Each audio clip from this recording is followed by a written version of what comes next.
भारत सरकार के दिशा निर्देशों के तहत 30 सितंबर तक प्रदेश के साथ साथ जिले में भी राष्ट्रीय स्तर पर पोषण माह मनाया जा रहा है। इस माह के तहत बच्चों में होने वाले कुपोषण को दूर करने विभिन्न गतिविधियां चलाई जाएंगी ताकि लोगों को जागरूक किया जा सके। मध्य प्रदेश में गायों की सुरक्षा और संवर्धन के लिए प्रदेश सरकार ने गौवंश के पालन के लिए जनता से भी सहयोग की अपील की है। प्रदेश सरकार ने गायों के पालन पोषण और उनकी सुरक्षा के लिए प्रदेश की जनता से दान देने की अपील की है। मध्य प्रदेश से लेकर गुजरात तक जीवनदायिनी कही जाने वाली नर्मदा पर बांधों का चयन बना हुआ है। बांधों की सुरक्षा के लिए उनकी डिस्टिलिंग करना बेहद जरूरी है, लेकिन अब तक कोई ऐसी तकनीक नहीं थी जिससे यह कार्य कराया नहीं जा सका। अब दुबई के एक समूह ने बांधों की डिस्टिलिंग की प्रक्रिया का प्रेजेंटेशन दिया है। इस आधार पर जल्द ही देश में बांधों की डिस्टिलिंग की प्रक्रिया शुरू की जाएगी। क्षेत्रीय स्वास्थ्य एवं परिवार कल्याण प्रशिक्षण केंद्र में कायाकल्प एवं NQAS रिव्यू की संभाग स्तरीय बैठक हुई। बैठक में संभाग के 8 जिलों के मुख्य चिकित्सा एवं स्वास्थ्य अधिकारी, civil surgeon, block medical officer और जिला कार्यक्रम प्रबंधक शामिल हुए।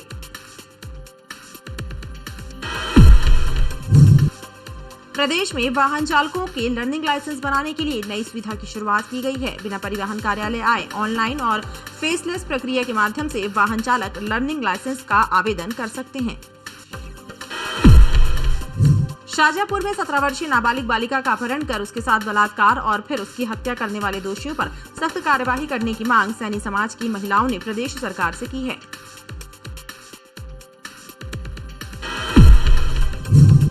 BSNL एम्प्लॉइज यूनियन के तत्वाधान में कर्मचारियों ने काला दिवस मनाते हुए महाप्रबंधक कार्यालय में प्रदर्शन किया। उपभोक्ताओं को बेहतर सुविधाएं प्रदान करने और कर्मचारियों की विभिन्न समस्याओं को लेकर कर्मचारी लगातार प्रबंधन के खिलाफ प्रदर्शन कर रहे हैं।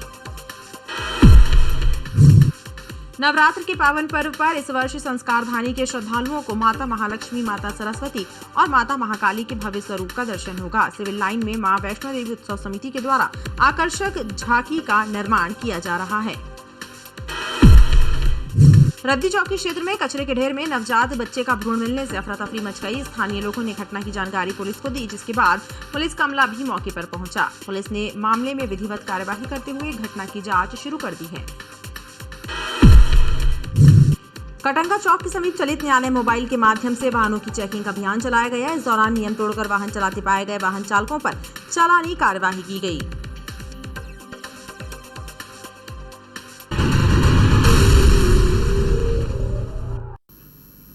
नमस्कार, स्वागत है आपका BTV न्यूज में। आपके साथ मैं हूं सना और आइए करते हैं खबरों की शुरुआत, लेकिन उसके पहले नजर डाल लेते हैं हेडलाइंस पर। BSNL कर्मचारियों ने मनाया काला दिवस। BSNL एम्प्लॉइज यूनियन ने 8 सूत्रीय मांगों को लेकर महाप्रबंधक कार्यालय में किया प्रदर्शन। मांगे पूरी न होने पर 15 सितंबर से अनिश्चितकालीन हड़ताल की चेतावनी। कचरे के ढेर में मिला नवजात बच्चे का भ्रूण। रद्दी चौकी के समीप मचा हड़कंप। पुलिस ने मौके पर पहुंचकर शुरू की मामले की जांच। और नदियों पर बने बांधों की सुरक्षा के लिए बांधों की डिस्लिटिंग कराए जाने की योजना पर कार्य कर रहा जल शक्ति मंत्रालय। नर्मदा पर बने बरगी बांध से शुरू होगी डिस्लिटिंग की प्रक्रिया। केंद्रीय मंत्री प्रहलाद पटेल ने दी जानकारी।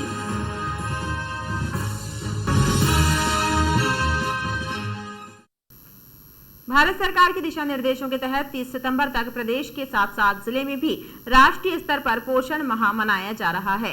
इस माह के तहत बच्चों में होने वाले कुपोषण को दूर करने विभिन्न गतिविधियां चलाई जाएंगी ताकि लोगों को जागरूक किया जा सके। राष्ट्रीय पोषण माह के तहत आयोजित होने वाली गतिविधियों को लेकर कलेक्ट्रेट कार्यालय के सभा कक्ष में एक कार्यशाला भी आयोजित की गई।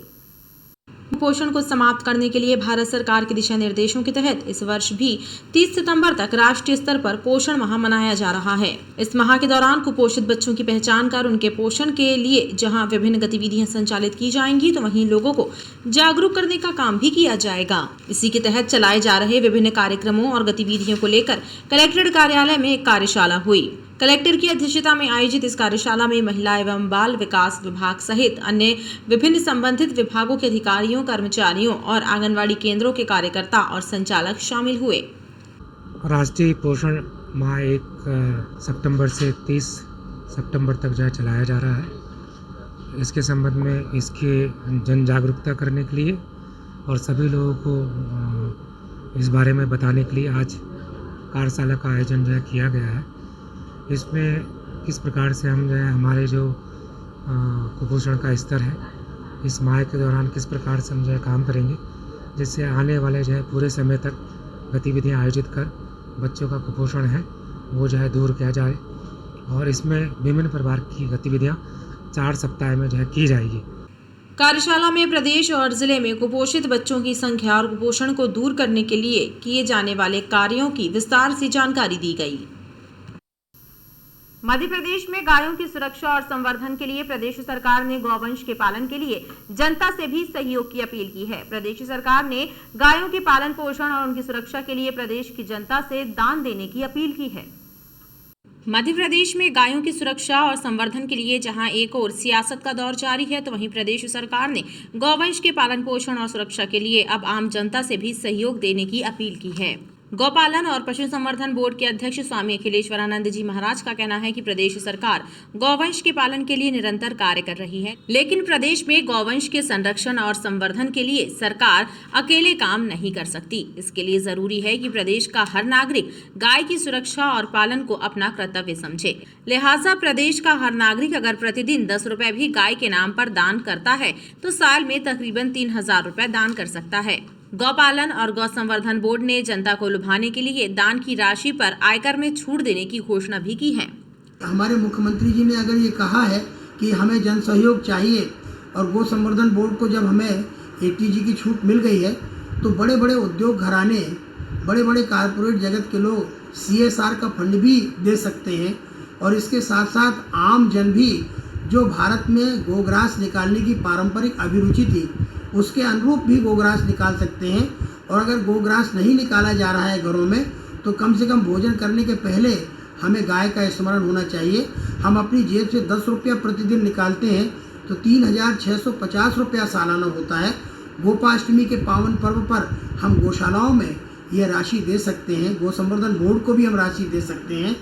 स्वामी अखिलेश्वरानंद जी ने प्रदेश की जनता के साथ साथ अधिकारियों और कर्मचारियों से भी एक दिन का वेतन दान देने की अपील की है। मध्य प्रदेश से लेकर गुजरात तक जीवनदायिनी कही जाने वाली नर्मदा पर बांधों का चैन बना हुआ है। बांधों की सुरक्षा के लिए उनकी डिसिल्टिंग कराना बेहद जरूरी है, लेकिन अब तक कोई ऐसी तकनीक नहीं थी जिससे यह कार्य कराया जा सके। दुबई के एक समूह ने बांधों की डिसिल्टिंग की प्रक्रिया का प्रेजेंटेशन दिया।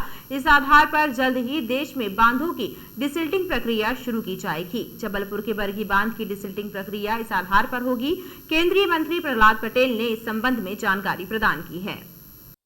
देश में नदियों में बने बांधों की सुरक्षा के लिए उनकी डिस्टिलिंग करना बेहद जरूरी है। अब तक देश में ऐसी कोई तकनीक नहीं थी जिससे बांधों की डिस्टिलिंग का कार्य कराया जा सके, लेकिन दुबई के एक समूह द्वारा दिए गए प्रेजेंटेशन के बाद बांधों की डिस्टिलिंग का कार्य शुरू किया जा रहा है। यह जानकारी केंद्रीय मंत्री प्रहलाद पटेल ने पत्रकारों से चर्चा करते हुए दी। उन्होंने कहा कि प्रदेश में भी नर्मदा नदी पर बांधों को चैन है। जबलपुर के बरगी बांध को भी डिस्टिलिंग की सबसे ज्यादा जरूरत है। जल्द ही बांध के डिस्टिलिंग की प्रक्रिया शुरू हो जाएगी। इसके बाद बांध की सुरक्षा और मजबूत होगी। इससे नर्मदा में आंतरिक खनन तो रुकेगा ही, साथ यहां से निकलने वाली रेत सरकारी और निजी क्षेत्रों के लिए पर्याप्त होगी। जल शक्ति मंत्री प्रहलाद पटेल ने कहा कि इसके लिए मंत्रालय से बांधों की डिस्टिलिंग करने की योजना भी तैयार की गई है। समस्या थी टेक्नोलॉजी की। जो टेक्नोलॉजी है उसके आधार पर बरगी बांध की डिसिल्टिंग हो सकती है। मैं 3 कारण मानता हूं जो कमेटी की रिपोर्ट भी है। बरगी बांध की सुरक्षा, और चूँकि नर्मदा पर डैम्स ऑफ चेन है, उन सभी बांधों की सुरक्षा के लिए बरगी बांध की डिसिल्टिंग पहली प्राथमिकता होनी चाहिए। मैं नर्मदा का परिक्रमावासी हूँ और हम सब की आस्था है, और इससे जो यांत्रिक खनन नर्मदा में होता है उस पर भी इस डिसिल्टिंग से कहीं ना कहीं प्रतिबंध लगेगा, क्योंकि डिसिल्टिंग से जो रेत निकलेगी वो सरकारी और निजी उपयोग के लिए पर्याप्त मात्रा में उपलब्ध होगी। इसके अलावा केंद्रीय मंत्री ने प्रदेश में बन रहे सूखे के हालात पर केंद्र सरकार से मदद के सवाल पर कहा कि राज्य सरकार को केंद्र सरकार को अपना आकलन पहले देना होगा, इसके बाद फैसला होगा। रद्दी चौकी क्षेत्र में कचरे के ढेर में नवजात बच्चे का भ्रूण मिलने से अफरा तफरी मच गई। स्थानीय लोगों ने घटना की जानकारी पुलिस को दी, जिसके बाद पुलिस का अमला भी मौके पर पहुंच गया। पुलिस ने मामले में विधिवत कार्यवाही करते हुए घटना की जांच शुरू कर दी है। रद्दी चौकी से चंद कदम की दूरी पर कचरे के ढेर में नवजात बच्चे का भ्रूण मिलने से हड़कंप मच गया। घटना की जानकारी लगते ही लोगों की भीड़ घटनास्थल पर एकत्र हो गई। स्थानीय लोगों ने पुलिस को भी घटना की सूचना दी, जिसके बाद पुलिस का अमला भी मौके पर पहुंच गया। पुलिस ने विधिवत कार्यवाही करते हुए बच्चे के भ्रूण को पोस्टमार्टम के लिए भेजा है।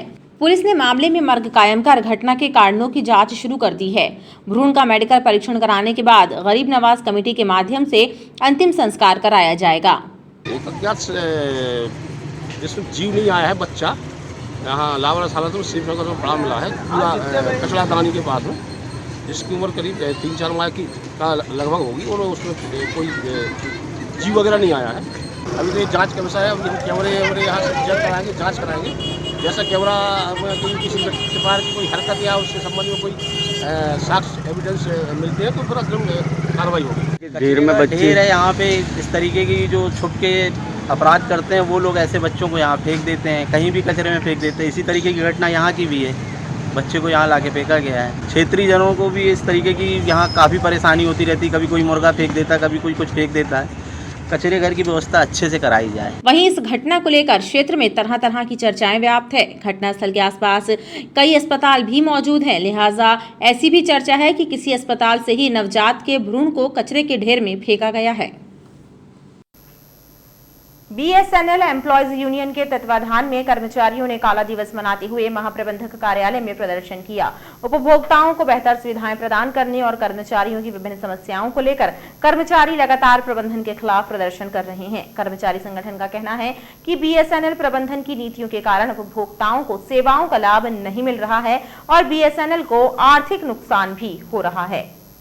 अर्जुन की टक्कर में संघर्ष हमारा नारा है, अर्जुन की टक्कर में अभी तो लड़ाई है, आगे और लड़ाई है। बीएसएनएल की नीतियों के कारण जहां उपभोक्ता सस्ती सेवाओं का लाभ नहीं उठा पा रहे हैं, तो वहीं निजी ऑपरेटरों को फायदा और बीएसएनएल को आर्थिक नुकसान उठाना पड़ रहा है। उपभोक्ताओं को बेहतर सुविधाएं देने, कर्मचारियों की समस्याओं को दूर करने और प्रबंधन की नीतियों के विरोध में बीएसएनएल एम्प्लॉयज यूनियन के तत्वाधान में कर्मचारियों ने काला दिवस मनाते हुए महाप्रबंधक कार्यालय में प्रदर्शन किया। कर्मचारी नेताओं ने कहा कि 8 सूत्री मांगों को लेकर लगातार कर्मचारी आंदोलन कर रहे हैं, लेकिन प्रबंधन ने अब तक उनकी मांगे नहीं मानी। ऐसे में अब कर्मचारी हड़ताल जैसा कदम उठाने के लिए भी मजबूर हैं। मैनेजमेंट के द्वारा 8 सूत्री मांगों पर कोई कार्रवाई नहीं की गई, जिसके अंतर्गत हमने 25 तारीख को ऐसी ही एक सभा में ये निर्णय लिया कि हम आज काला दिवस मनाएंगे 4 तारीख को, और 15 तारीख से अनिश्चितकालीन धरना महाप्रबंधक की बीएसएनएल विरोधी नीतियों के खिलाफ करेंगे। हमारी जो मांगे हैं, बीएसएनएल के जो उपभोक्ता हैं उनको बीएसएनएल के प्रोडक्ट की जानकारी के अभाव में महंगी सेवाएं प्राइवेट ऑपरेटरों से लेनी पड़ रही हैं। हमारा कहना ये है कि इसका प्रचार प्रसार किया जाए। जो बीएसएनएल के प्रोडक्ट हैं, बीएसएनएल की जो बिल्डिंगें हैं, उनका मोनेटाइजेशन का अभी किराए पे देके रेवेन्यू कमाने के लिए ऊपर से एक पॉलिसी आई है, उसके लिए कमेटी बनाकर बीएसएनएल के जो खाली स्पेस पड़ा हुआ है, खाली बिल्डिंगें हैं, उसको किराए पे देने की कार्रवाई की जाए। कर्मचारी संगठनों ने चेतावनी दी है कि अगर प्रबंधन ने उपभोक्ता सेवाओं में सुधार करने और कर्मचारियों की समस्याओं को हल करने ठोस कदम नहीं उठाए तो 15 सितंबर से अनिश्चितकालीन हड़ताल की जाएगी। प्रदेश में वाहन चालकों के लर्निंग लाइसेंस बनाने के लिए नई सुविधा की शुरुआत की गई है। बिना परिवहन कार्यालय आए ऑनलाइन और फेसलेस प्रक्रिया के माध्यम से वाहन चालक लर्निंग लाइसेंस का आवेदन कर सकते हैं, लेकिन इस नई सुविधा के लागू होने के बाद जिले में लर्निंग लाइसेंस के आवेदनों की संख्या में भारी गिरावट दर्ज की गई है।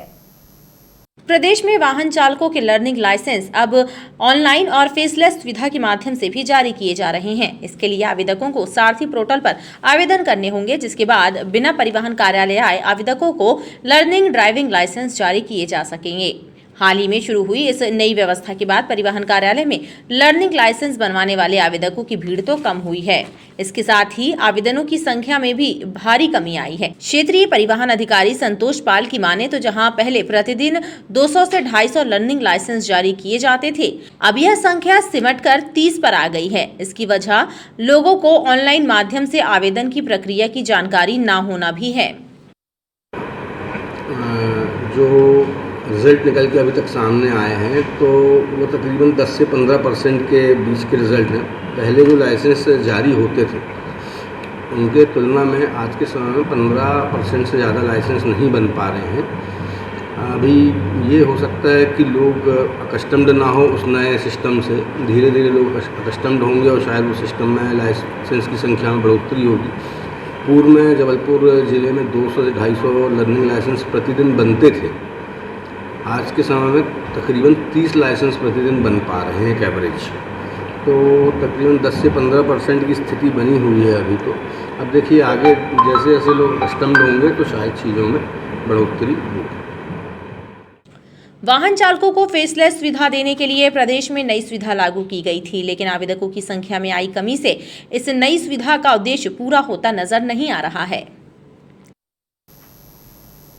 क्षेत्रीय स्वास्थ्य एवं परिवार कल्याण प्रशिक्षण केंद्र में कायाकल्प एवं NQAS रिव्यू की संभाग स्तरीय बैठक हुई। बैठक में संभाग के 8 जिलों के मुख्य चिकित्सा एवं स्वास्थ्य अधिकारी, civil surgeon, block medical officer और जिला कार्यक्रम प्रबंधक शामिल हुए। बैठक में national health director doctor Pankaj Shukla और क्वालिटी सेल के राज्य सलाहकार डॉक्टर विवेक मिश्रा ने संबोधित करते हुए कायाकल्प और NQAS रिव्यू के संबंध में उचित दिशा निर्देश दिए।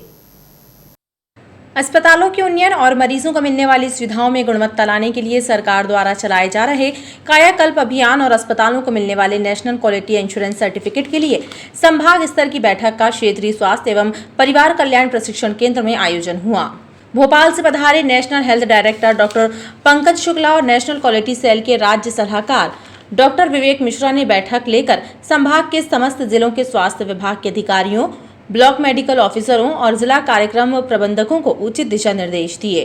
क्षेत्रीय संचालक स्वास्थ्य सेवाएं डॉक्टर संजय मिश्रा ने बताया कि कार्यशाला का मुख्य उद्देश्य जिला स्तर पर स्थित जिला अस्पतालों, सामुदायिक और प्राथमिक स्वास्थ्य केंद्रों और अर्बन स्वास्थ्य केंद्रों को कायाकल्प और NQAS के लिए तैयार करना है। इस कार्यशाला में भोपाल से हमारे नेशनल हेल्थ मिशन के director doctor Pankaj Shukla sir आए हुए हैं। डॉक्टर विवेक मिश्रा जो राज्य सलाहकार हैं क्वालिटी सेल के, वो आए हैं। और हमारे पूरे 8 जिले जो हैं संभाग के, इसके मुख्य चिकित्सा एवं स्वास्थ्य अधिकारी, civil surgeon, block medical officer और अन्य मेडिकल ऑफिसर तथा जिला कार्यक्रम प्रबंधक यहाँ आए हैं। तो ये एक दिशा निर्देश यहाँ दिए जा रहे हैं कि किस तरह से कार्य करना है, जो कमियाँ हैं उसको कैसे पूरी की जाए। बैठक में 8 जिले के CMHO, अस्पतालों के civil surgeon, block medical officer और जिला कार्यक्रम प्रबंधक शामिल हुए। शाहजहाँपुर में 17 वर्षीय नाबालिग बालिका का अपहरण कर उसके साथ बलात्कार और फिर उसकी हत्या करने वाले दोषियों पर सख्त कार्रवाई करने की मांग सैनी समाज की महिलाओं ने प्रदेश सरकार से की है। सैनी ज्योति महासंघ और संयुक्त माली समाज की महिलाओं ने रांची तहसील कार्यालय में मुख्यमंत्री के नाम ज्ञापन सौंपा और इस घटना की निंदा की। जिला शाहजहाँपुर के नरोला ग्राम की रहने वाली 17 वर्षीय नाबालिग बालिका का अपहरण कर उसे बंधक बनाकर बलात्कार करने और फिर उसकी हत्या करने की घटना से सैनी समाज में आक्रोश व्याप्त है। संयुक्त माली समाज द्वारा घटना के सभी दोषियों पर सख्त कार्यवाही करने और उन्हें फांसी की सजा देने की मांग की जा रही है। इस घटना के विरोध में सैनी जागृति संघ की महिलाओं ने मुख्यमंत्री के नाम रांची तहसील कार्यालय में ज्ञापन सौंपा और दोषियों पर कठोर कार्यवाही करने की मांग की। हम लोग सभी ये चाहते हैं कि ऐसे दरिंदों को कड़ी से कड़ी सज़ा मिले, फांसी की सज़ा हो। तो इसके लिए आज हम सभी बहनें, माली समाज के साथ साथ सभी समाज की बहनों ने आकर मुख्यमंत्री जी के नाम ज्ञापन दिया है कि उनको दोषियों को सज़ा मिले और मुस्कान को न्याय मिले। यदि ऐसा नहीं हुआ तो अब ये आंदोलन और उग्र आंदोलन होगा। संगठन की महिलाओं का कहना है कि अगर सरकार इस मामले में कोई सख्त कदम नहीं उठाएगी तो प्रदेश में आंदोलन करने जैसे कदम भी उठाए जाएंगे। नवरात्र के पावन पर्व पर इस वर्ष संस्कार धानी के श्रद्धालुओं को माता महालक्ष्मी, माता सरस्वती और माता महाकाली के भव्य स्वरूप का दर्शन होगा। सिविल लाइन में मां वैष्णो देवी उत्सव समिति के द्वारा आकर्षक झांकी का निर्माण किया जा रहा है। मां नर्मदा के उद्गम स्थल अमरकंटक की माटी से माताओं के भव्य स्वरूप का निर्माण किया जाएगा। अमरकंटक से पधारे बाबा कल्याण दास महाराज ने माता लक्ष्मी, माता सरस्वती और माता महाकाली का पूजन कर तीनों माताओं की पिंडी के रूप में स्थापना की। नवरात्र के पावन पर्व पर इस वर्ष भी संस्कार धानी में माता की भक्ति की ब्यार बहेगी। दुर्गा पंडालों में माता की अनुपम झांकियों के दर्शन भक्तों को होंगे। इस वर्ष सिविल लाइन में मां वैष्णो देवी उत्सव समिति के द्वारा आकर्षक झांकी का निर्माण किया जा रहा है, जहां भक्त माता महालक्ष्मी, माता सरस्वती और माता महाकाली के भव्य स्वरूप का दर्शन करेंगे। मां नर्मदा के उद्गम स्थल अमरकंटक की माटी से माताओं की भव्य प्रतिमाओं का निर्माण किया जा रहा है। बाबा कल्याण दास महाराज ने झांकी स्थल पर पूजन कर माता महालक्ष्मी, माता सरस्वती और माता महाकाली के पिंडी स्वरूप की स्थापना की।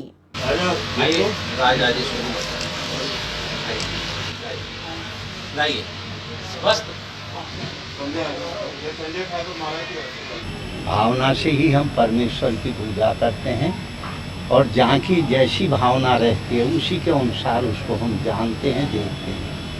तो हमारे राजेश जी की भावना बड़ी पवित्र है और अपने कुछ इसमें शास्त्रीय उपक्रम भी हैं और कुछ इनकी मन की भी भावनाएं हैं। शास्त्र और भावनाएं पृथक नहीं होती हैं, पर शास्त्र में भावनाएं विशेष महत्व रखती हैं। हमें बड़ी खुशी होगी जब मूर्ति बन जाएगी, पूजा होगी, अवश्य यह लोगों के कल्याण का हेतु है।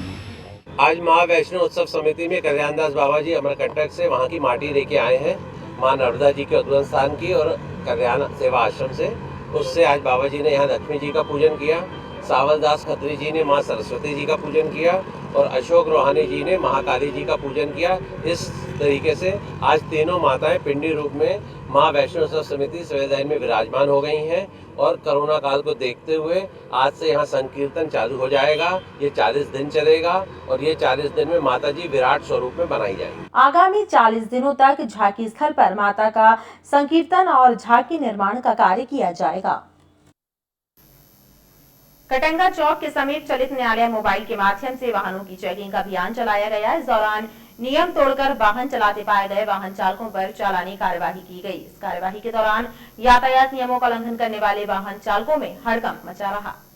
कटंगा के समीप चलित न्यायालय मोबाइल के माध्यम से वाहनों की चेकिंग और कार्यवाही का अभियान चलाया गया। इस कार्यवाही के दौरान 2 पहिया और 4 पहिया वाहन चालकों को रोककर वाहनों के दस्तावेजों की जांच की गई। इस दौरान नियम विरुद्ध तरीके से वाहन चलाते पाए गए वाहन चालकों पर जुर्माने की कार्यवाही भी की गई। आज माननीय न्यायालय के द्वारा चलित न्यायालय लगाया गया है, जो रोड पर संदिग्ध वाहन, बिना मास्क के वाहन, बिना कागजात के जो वाहन चलाते पाए जा रहे हैं, ऐसे लोगों पर आज माननीय न्यायालय के द्वारा स्वयं से उपस्थित आकर आज चेकिंग लगाई जा रही है। जैसा कि देख सकते हैं कि आज स्वयं न्यायालय बैठा हुआ है यहाँ पे, वो पुलिस की मदद से आने जाने वाले जो बिना मास्क लगाए लोग हैं उनकी चेकिंग की जा रही है और जो संदिग्ध वाहन ट्रैवलिंग वाले हैं, बिना सीट बेल्ट लगाए जो वाहन ड्राइव कर रहे हैं, ऐसे लोगों की चेकिंग की जा रही है। इस कार्यवाही के दौरान न्यायिक अधिकारी और पुलिस अमला भी मौके पर मौजूद रहा। इस कार्यवाही से वाहन चालकों में अफरा तफरी भी मची रही।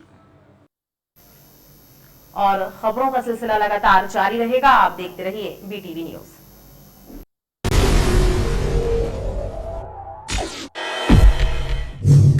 पौधे अपने परिजन अभियान के जरिए पर्यावरण को सहेजने और संवारने की कोशिशें लगातार जारी हैं। दैनिक भास्कर द्वारा चलाए जा रहे इस अभियान के तहत नीम के पौधों का रोपण हो रहा है। अब तक सैकड़ों पौधे लगाए जा चुके हैं।